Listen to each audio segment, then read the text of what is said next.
Hello, everyone, and welcome back to the Rebuttal podcast, where we break down case law, calamity, and of course, chaos in the legal field. I am once again your host, Reb Maisel, and this is our first episode of November, but I'm filming back to back today, which I'm jazzed about, and I am honestly just excited to get back into it. Okay, gorgeous, perfect.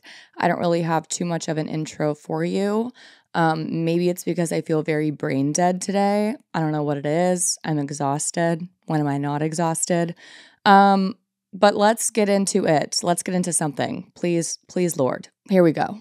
I am going to start this case off with a question for you. Who owns the sky? Who owns it? What is your best guess? When you own a piece of property, when you buy a piece of land, does that ownership extend all the way to the moon? Does it include the clouds? Is it past the moon? Is it a football field above your house? Shorter, farther? The principle of ad coelum states that, quote, whose is the soil, his it is up to the sky. He who owns the soil or surface of the ground owns to an infinite height. Since the earliest embryological state of property ownership, our common law has adhered to that principle, which essentially says that from the bowels of the earth to the heavens above belongs the air and the earth to he who would own the surface. So you were good, right? That sky is yours, baby. But what factor also played into this? Well, we didn't start throwing flying objects into the air with real vigor until about 1900, okay? The 20th century was a big century for throwing people into the air and watching them fly around, okay? Flying around through what? The sky. Whose skies? Well, under the law, everybody's skies, depending on where you were flying, okay? The only reason why the question, who owns the sky, was ever firmly answered by the U.S. Supreme Court is because of three things, and I'm not joking. A chicken farmer, World War II, and suicidal chickens. This is the case of Causby versus United States, a case from 1946. Buckle your seatbelts, get your fried chicken ready, because we are going to talk about just who owns the sky and why drones today have made that a bit of an issue. And that issue isn't really resolved at all yet. Perfect. Let's go. The issue that this case dealt with is that there was a taking of property by the government for public use without just compensation within the meaning of the Fifth Amendment, okay? All of those terms have legal complex definitions, okay? What is a taking? What is public use? What is just compensation? You get it, all right? We don't need to get into that. That's the boring shit. The interesting shit is this case right here, our chicken farmer case. In 1934, Thomas and Teenie Causby bought 2.8 acres next to a small airfield near Greensboro, North Carolina, and started raising hens to produce eggs and young chickens to be sold as fryers. At the time, the airport was, in Thomas Causby's words, quote, just a little old landing field, and his business prospered. However, World War II would break out just a few years later, and for the duration of the entire war, the United States Army, Air Force, and Navy would take, quote unquote, the private airfield by the Causbys' home and chicken coop as a training area for single and multi-engined aircraft. Okay? Now, when I say taking, I mean that as a legally defined term. The United States government, per the Fifth Amendment, isn't allowed to take something like that for public use meaning for, our military, that's public use, without just compensation. And they did justly compensate the airfield, okay, because they were paying a lease on it, all right? They were like, we're paying rent to use this airfield as one of our training areas. So perfect. But what does that have to do with Causby's chicken coop and his home, okay? How far away was his house and chicken coop exactly? I will tell you. The north-south runway was 2,220 feet from Causby's chicken coop and 2,275 feet from his home. A glide pattern 100 feet wide and 1,200 feet long passed directly over Causby's home and chicken coop and to the end of the north-south runway. The angle of ascent and descent was 30 feet to 1 foot, which was within the current FAA minimum requirements. Aircraft in this pattern of ascent and descent passed at heights not less than 83 feet over the ground, 67 feet over the barn, and 18 feet over the highest trees on the Causby property. That is fucking close. My translation, that's close. Okay, that's close as hell.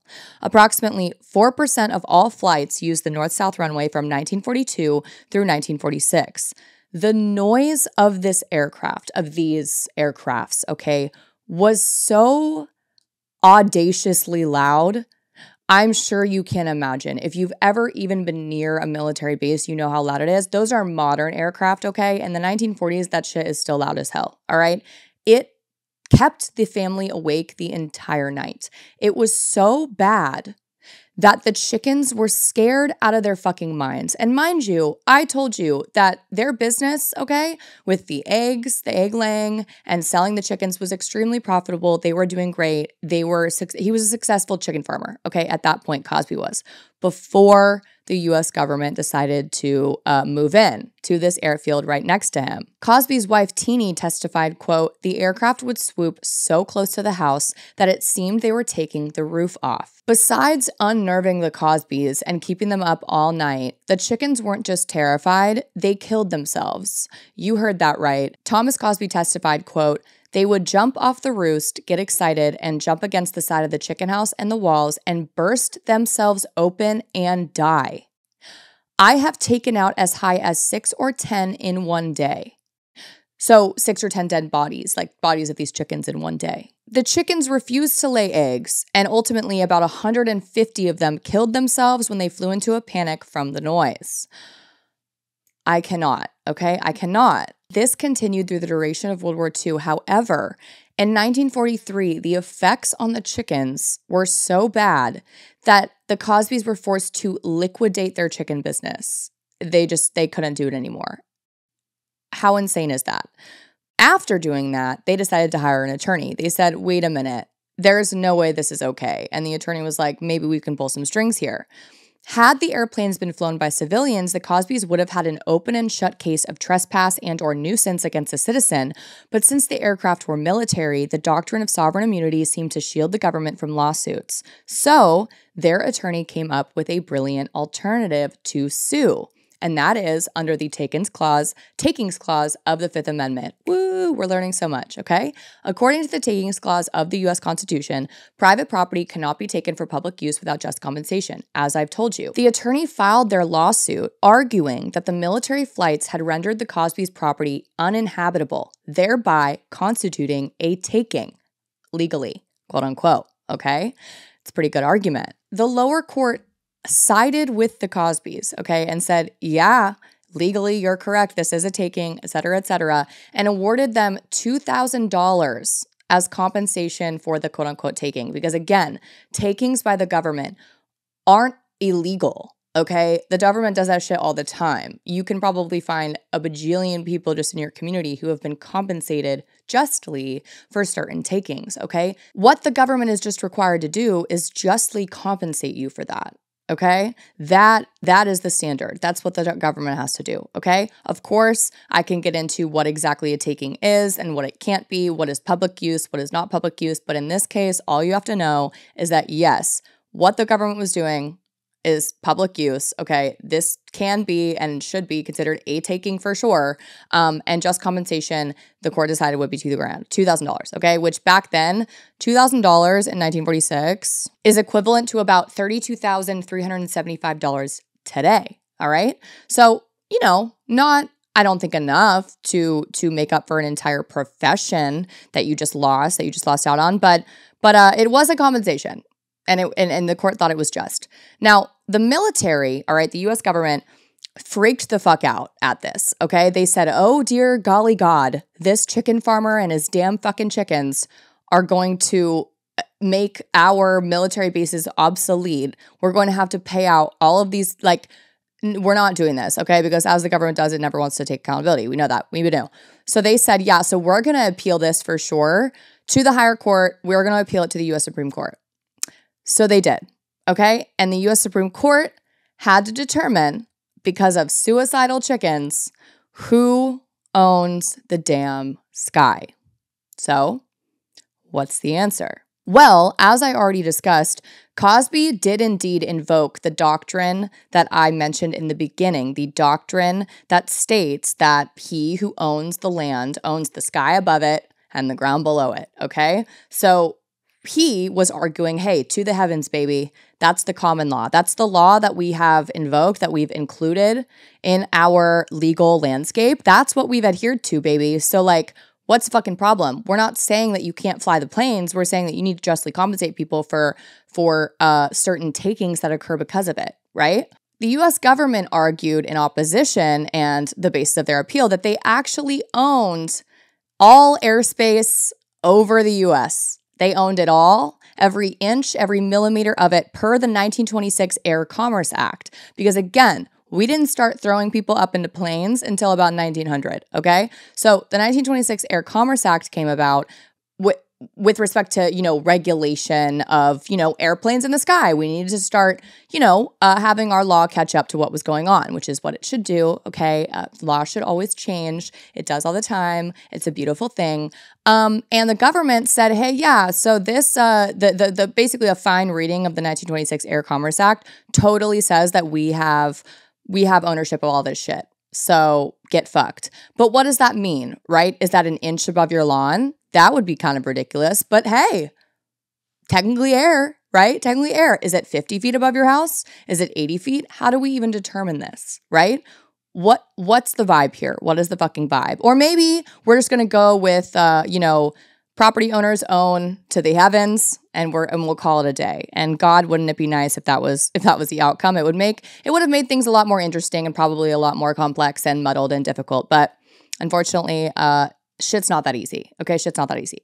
This is what the Supreme Court said in its opinion, okay? And in reiterating some of these facts, they also included some other things that they also totally agree with the Causbys on, okay? They said, quote, "These planes come close enough at times to appear barely to miss the tops of the trees, and at times so close to the tops of the trees as to blow the old leaves off. The noise is startling, and at night, the glare from the planes brightly lights up the place." So, like, not only that, you also have, like, someone with the brightest fucking headlights in your rear view just at all times. I mean, yeah, I would sue too. Yeah, I would sue too.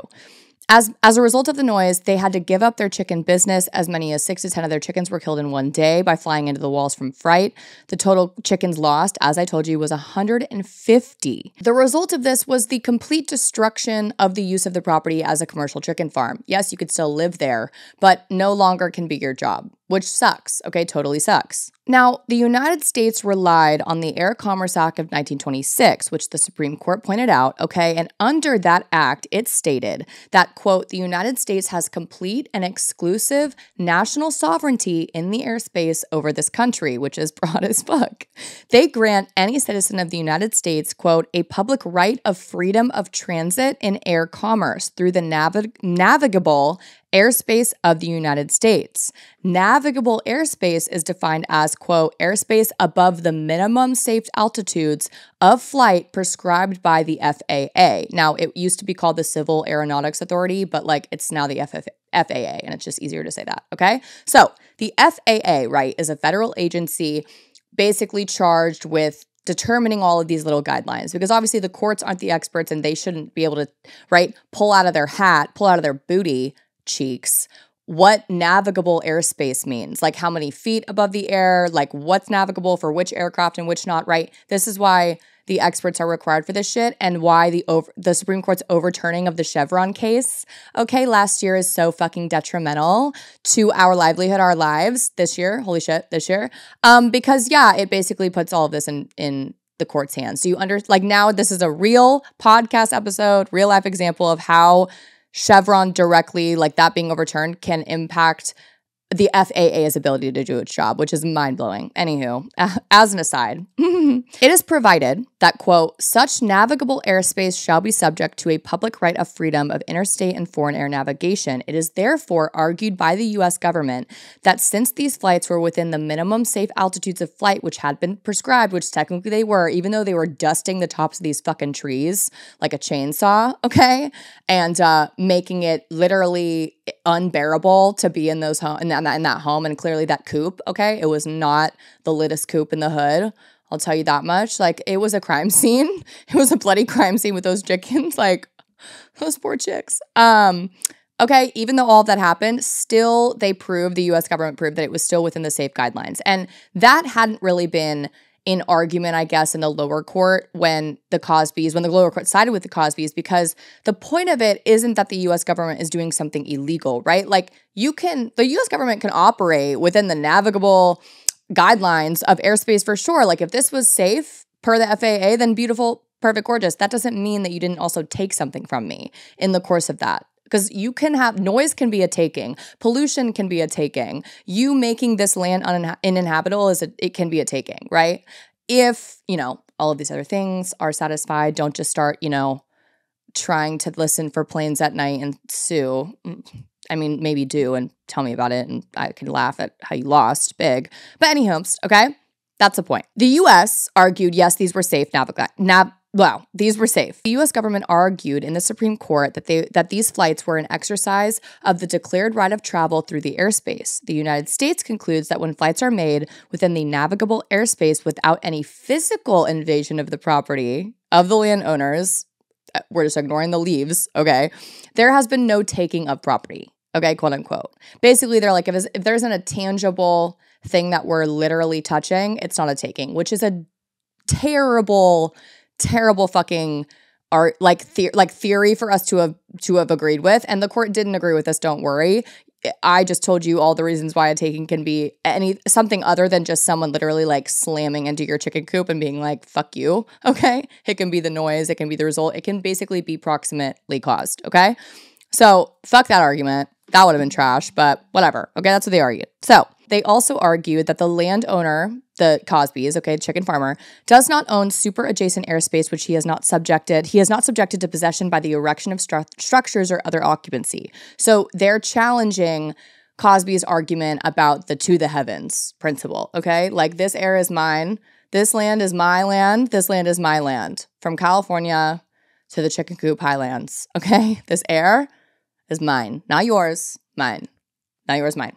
And the U.S. government said that's fucking crazy, okay? So this is the Supreme Court's analysis, okay? They acknowledged the ancient doctrine for common law ownership that I talked about of the land, okay, that extends to the periphery of the universe, okay? Literally to the periphery of the universe. That was the principle that we were going off of, okay? But, and quote unquote, very famous quote from this case, that doctrine has no place in the modern world.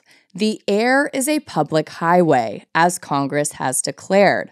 Were that not true, every transcontinental flight would subject the operator to countless trespass suits. Common sense revolts at the idea. To recognize such private claims to the airspace would clog these highways, seriously interfere with their control and development in the public interest, and transfer into private ownership that to which only the public has a just claim. I love when common sense is employed in cases. I miss it in the Supreme Court. I haven't seen it in quite a fucking while. But, it says, that general principle actually does not control the present case. Okay, T, let's keep going. For the United States conceded on oral argument that if the flights over the Causbys property rendered it uninhabitable, there would be a taking compensable under the Fifth Amendment, period. God bless. It is the owner's loss, not the taker's gain, which is the measure of the value of the property taken. I love takings law. It's very interesting.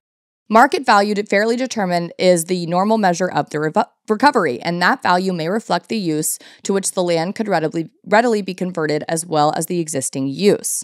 If, by reason of the frequency and altitude of the flights, respondents could not use this land for any purpose, their loss would be complete.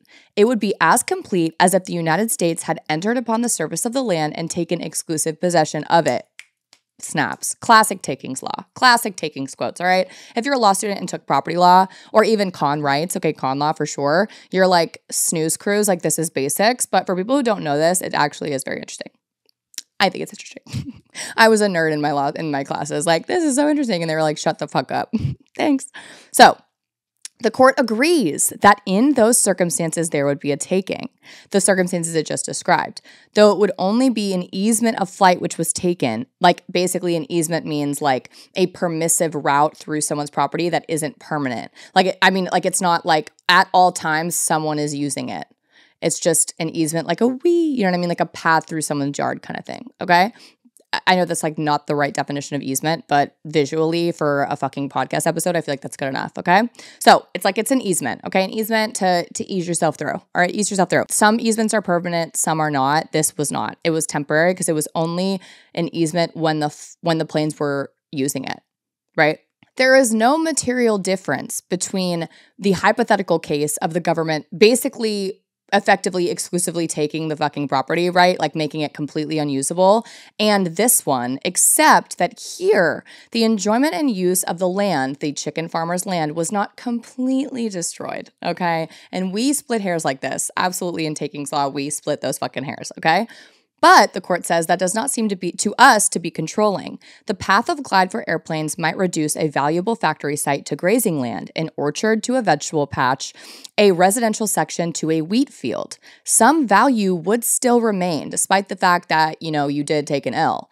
But the use of the airspace immediately above the land would limit the utility of the land and cause a diminution of value. A similar case had already employed this philosophy a few years prior in a case called Portsmouth. In that case, the petition alleged that the United States erected a fort on nearby land, established a battery and a fire control station there, and then fired guns over the litigants' land. Okay? The court ended up reversing the lower court's dismissal of that case by saying, these facts actually show there could be a taking here. So maybe don't dismiss it so fast, all right? The fact that the path of glide taken by the planes was that approved by the FAA does not change the result. The navigable airspace which Congress has placed in the public domain is, quote, airspace above the minimum safe altitudes of flight prescribed by the FAA.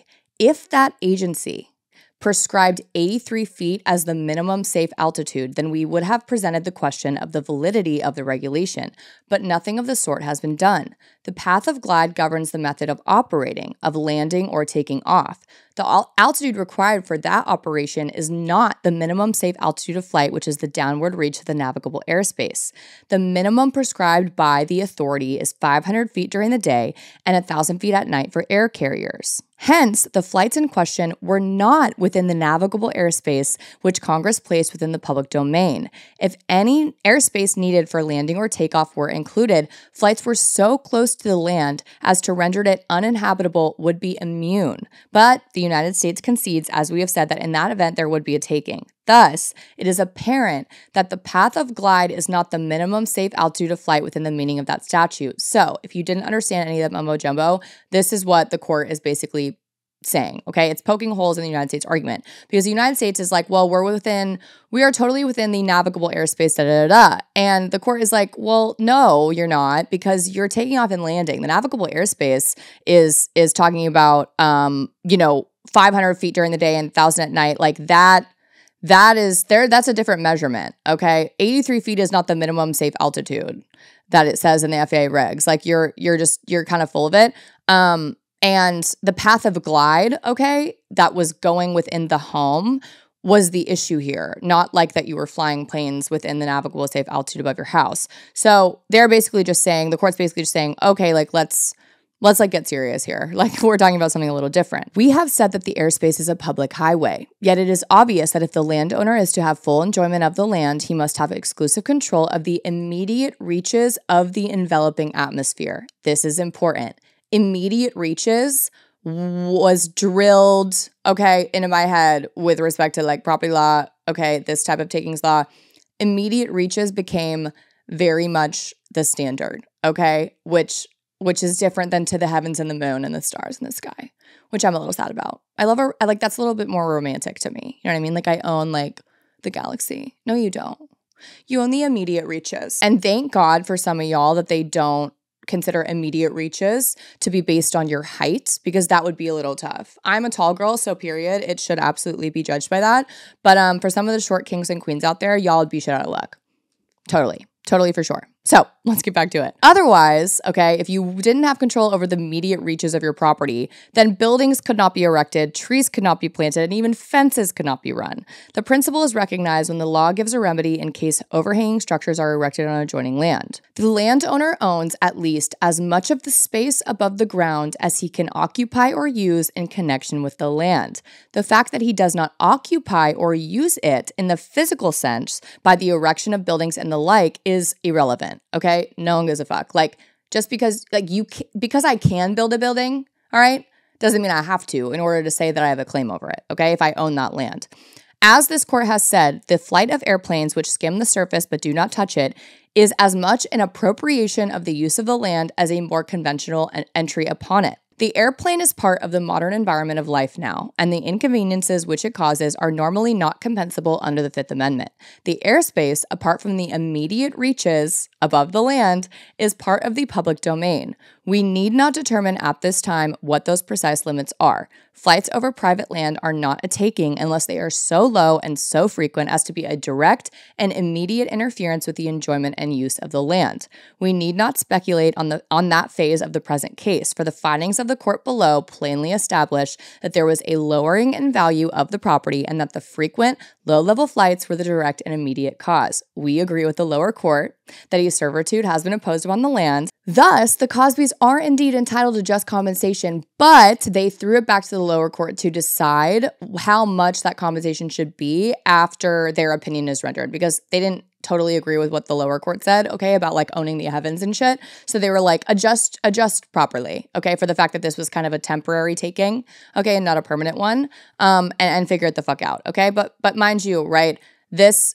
case became seminal, pivotal law for what the fuck our airspace laws looking like, even like space laws looking like, okay, with respect to trespasses and takings and you know, the normal regular private property owner, okay? Because again, what it said is like, listen, the immediate reaches of your property in the air, okay, are totally yours, but like be serious about public airspace above that, okay? So then what does that mean now? Where are we at now? In determining that flights had occurred outside of navigable airspace, the court relied on the definition of navigable airspace to reach their decision that Congress had essentially prescribed by statute in that Airspace Act, okay, of like 1926.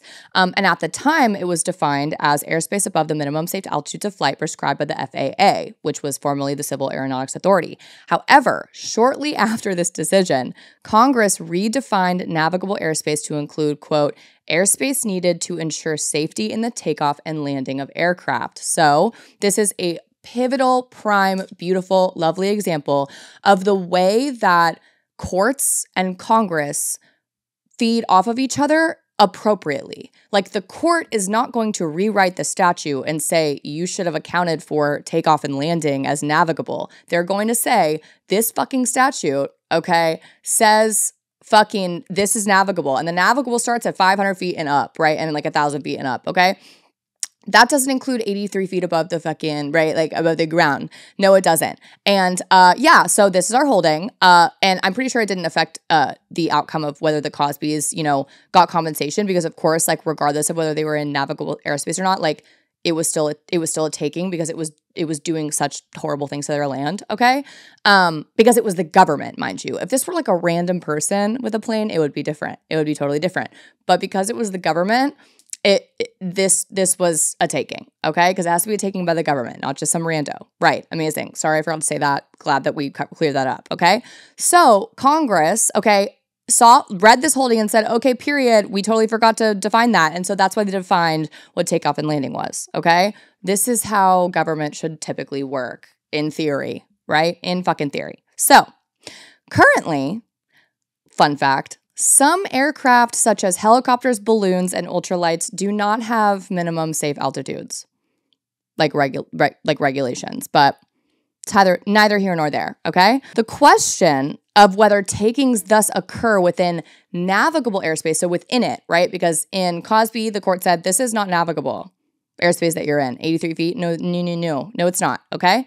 So the Congress changed it to account for landings and takeoffs. So then what is a taking, or can a taking happen within navigable airspace? And the court did indeed say that yes, it can. Okay, later in a case called Griggs versus County of Allegheny and Branning versus United States, Griggs held that aircraft noise from operations within navigable airspace did indeed amount to a taking. Okay, don't worry, don't freak out. That was a case from 1981, right? And there have been obviously other cases later with respect to ownership and private land, and noise even above your house, or just, eyesores above your house, et cetera, things encroaching on the airspace of your house, like a tree in someone else's yard growing over to yours. Yeah, but right, most of those things deal with a standard that's pretty easy, the enveloping atmosphere, quote unquote, from Causby, okay? So basically, as much of the airspace above your property that he or she or they can reasonably use, okay? That is what a landowner owns, okay? Reasonably use. So any invasion of that space does indeed entitle the landowner to compensation, okay? Damages, whether it be a private person, right, trespassing on your land, on your airspace, okay? Or the government. All right, constituting a taking. But the general consensus over time that courts across the country have used this case, cited to this case, and kind of developed the precedent that goes under this case. We've come out of it with some principles that are generally true, okay, which is that the airspace below 500 feet above your house is exclusively owned by landowners and is not subject to the public right of transit. Any government use of this airspace requires explicit permission or just compensation. Also, it can be a private trespass if it were a private person or company who were trespassing within 500 feet, okay, of your space. Courts have consistently upheld this principle, awarding damages to landowners for airspace infringements. The FAA's authority to acquire airspace for airport operations reinforces the concept of private airspace ownership, okay? You can indeed own an airspace. And up until the last few years, okay, maybe the last decade, we haven't really had an issue with trespassings happening within that no man's land space, okay? Except for when drones came into the picture, okay? Specifically, drones, yes, for private use, of course, annoying as fuck. But also, what about drones that are being used to deliver packages? Well, they all are flying within that no man's land, below the 500 feet threshold, most of the time, actually, I would say, okay? So what the fuck, okay? As drone operations are occurring below this designated altitude, they infringe, indeed, upon established property rights and do constitute a violation of landowners' protections. Under the law, they do. But should they? Should the FAA be regulating drone airspace? What's the vibe on that? So after Causby, okay, and still to this day, landowners' interests extend only to the immediate reaches of space directly above their land, which most courts have decided is about 500 feet above your land, okay? Your Gucci tennis shoes to do what you want, right? And if someone trespasses privately or the government doing it, then that can constitute a trespass or a taking. And obviously, this is because the whole old ad colum, okay, Latin principle and rule, has no place in the modern world where the public interest of commercial air travel outweighs the right of private landowners. As expected, okay, Causby cleared many of the legal hurdles facing the commercial aviation industry in the United States at the time. Without Causby, airlines would have to negotiate voluntary aviation easements with thousands or millions of landowners to legally complete cross-country flights. This would have heavily restricted the industry, no shit. While the Supreme Court's redefining of landowners' rights in 1947 cleared the way for commercial air travel, it did not provide a functional airway for drone delivery. Small, unmanned aircraft systems, including advanced drone delivery services, fly below commercially navigable airspace. This means that drones often operate in airspaces that remain controlled by the landowners beneath them. Consequently, advanced drone delivery now faces the same conundrum as the commercial airspace industry did pre-Causby. I don't see drone delivery as much of a mass thing that's happening as swiftly as air travel was, okay, back then. I do indeed think that we are absolutely going to see drones becoming a huge issue for this exact reason. Maybe not today, maybe not this year, but maybe in the next 5 to 10. And people are absolutely going to sue about this shit because it's going to be law, black letter law, that it technically is their airspace. And what do we do about that, right? Is the benefit of drone travel, or I guess private drone delivery, whatever, commercial drone delivery, so outweighing the private right to land ownership, especially because these drones often fly low as fuck and they're also loud as fuck. Okay, have you ever heard a drone fly? They're like really loud. They're aggressively loud. Okay, they're much louder than you think. If you've never heard one, then honestly, I'm jealous. They're really annoying. When I was in Greece with my sister, we had this like beautiful villa overlooking the ocean, private, right? No one can see you. And like off the cliff, right? Like like the point of it is like you can be out there like in your hot tub, like sunbathing, like topless, whatever, and no one can see you. There was a fucking drone one night that literally just going back and forth, like swooping in so close, like I'm being like maybe 20 feet away, so close. And it was so loud. And of course, it also draws into so many privacy issues, okay? Privacy issues in terms of, well, can the government start throwing drones in the air and looking into your home and claiming that they're not, whatever? It's Fourth Amendment issues, unreasonable searches and seizures, because technically, looking in surveillance, all of that, that's Fourth Amendment issues. Those are searches, those are seizures. You get it. So obviously, property ownership, land ownership, in terms of, things that are going above your airspace is a little bit of a different issue than, how this has already come up with police and law enforcement doing crazy like basically doing backflips to like try and look and see and surveil you, okay, without actually being on your land. That can be a whole nother episode, okay, and it probably will be. There are very, very interesting ways in which the court has, like, law enforcement has literally used like string and a fucking tin can to like listen through walls. And I think I honestly also addressed it a little bit in the Boxers, A Bomb, and Dolly Map episode. So if you want to listen to that one for like a very good Fourth Amendment brusher up, you totally should. But on this specific, very, I guess, narrowly tailored niche issue, the Supreme Court has yet to hit on anything with respect to drones in this space, okay? Like, specifically the issue of drones being a trespass or a nuisance to private property because they are intruding on airspace that is within the 500 feet threshold, right? And also the FAA hasn't officially firmly regulated drones either as flying aircraft, okay? So it is very interesting and it is totally up in the air. And so many different lawyers have so many different thoughts about it. It is something to argue about, something to have discourse about. But for now, all I wanted to tell y'all about is that, hey, we used to be able to own the heavens. Like, they can't let us have anything, can they? Kind of fucked. But I will tell you that the Causbys were ultimately awarded $1,060 for the decline in the value of their land, plus $375 for the dead chickens. My rebuttal for today's episode is actually the answer to the question I posed at the beginning of this case. Who owns the sky? Well, you do. But it depends, which is the most lawyer answer and everyone hates it. According to Causby, it was up to 83 feet above your property. At the very least, you own that sky, baby. That's all you. Since then, courts have agreed that 500 feet and above is public transit, all right? That is public use. That is public airspace. So, depending on where you are, you own the sky. If you own a piece of land, you own the sky. Subject to zoning rights, subject to ordinances, but if a drone is flying less than 500 feet above your property, please sue so we can figure this fucking shit out and maybe get a ruling on it so then I don't have to leave you with such an open question of, yeah, we don't really know what the fuck to do with those yet. But that is the story of the Causbys, the suicidal chickens, World War II, my beloved chicken farmers.